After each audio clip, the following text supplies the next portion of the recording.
नमस्कार शेतकरी मित्रांनो, आज 1 मार्च 2026। शेतकरी मित्रांनो, सध्या हळदीला महाराष्ट्रात संपूर्णच काय मिळत आहे बाजारभाव पहा मित्रांनो लगेच आपल्या चॅनलच्या माध्यमातून। पण एक विनंती आहे की चॅनलला सबस्क्राइब केलं नसेल तर चॅनलला सबस्क्राइब करा, जेणेकरून असे दररोजचे बाजारभावाचे व्हिडिओ आपल्याला पाहायला मिळतील। पहिली बाजार समिती नांदेड अवकाली आहे हळदीला 522 क्विंटलची। कमीत कमी दर मिळालेला आहे 11,500 रुपये क्विंटल। सर्वसाधारण दर मिळालेला आहे 13,965 रुपये क्विंटल, तर जास्तीचा दर मिळाला 15,010 रुपये क्विंटल। मित्रांनो, पुढील बाजार समिती आहे हिंगोली हळदीला आवक आलेली आहे 500 क्विंटलची। कमीत कमी दर मिळाला आहे 11,500 रुपये क्विंटल। सर्वसाधारण दर मिळाला आहे 12,750 रुपये क्विंटल, तर जास्तीत जास्त दर मिळाला 14,000 रुपये क्विंटलचा। मित्रांनो, पुढील बाजार समिती आहे वाशिम लोकल हळदीला आवक आलेली आहे 30 क्विंटलची। कमीत कमी दर मिळाला आहे 9,700 रुपये।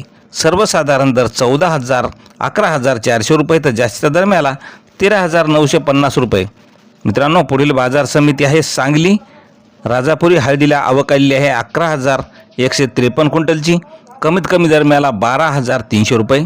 सर्वसाधारण दर मिळाला 17,500 रुपये क्विंटल, तर जास्तीत जास्त दर मिळाला 24,600 रुपये क्विंटलचा। मित्रांनो, पुढील बाजार समिती आहे महागाव लोकल हळदीला आवक आलेली आहे महागावला 100 क्विंटलची। कमीत कमी दर मिळाला आहे 10,000 रुपये क्विंटल। सर्वसाधारण दर मिळाला 12,500 रुपये क्विंटल, तर जास्तीचा दर मिळाला 14,000 रुपये क्विंटल। पुढील बाजार समिती आहे पुन्हा नांदेड आवक आलेली आहे 262 क्विंटलची। कमीत कमी दर मिळाला 11,300 रुपये क्विंटल। सर्वसाधारण दर मिळाला 12,700 रुपये क्विंटल, तर जास्तीचा दर मिळाला 14,300 रुपये क्विंटलचा। मित्रांनो, शेवटची बाजार समिती आहे मुंबई लोकल हळदीला आवक आलेली आहे 142 क्विंटलची। कमीत कमी दर मिळाला 18,500 रुपये। सर्वसाधारण दर मिळाला 20,750 रुपये, तर जास्तीचा दर मिळाला 23,000 रुपये। तर मित्रांनो, असेच बाजार समितीचे बाजारभाव पाहण्यासाठी चॅनलला सबस्क्राइब करा। धन्यवाद।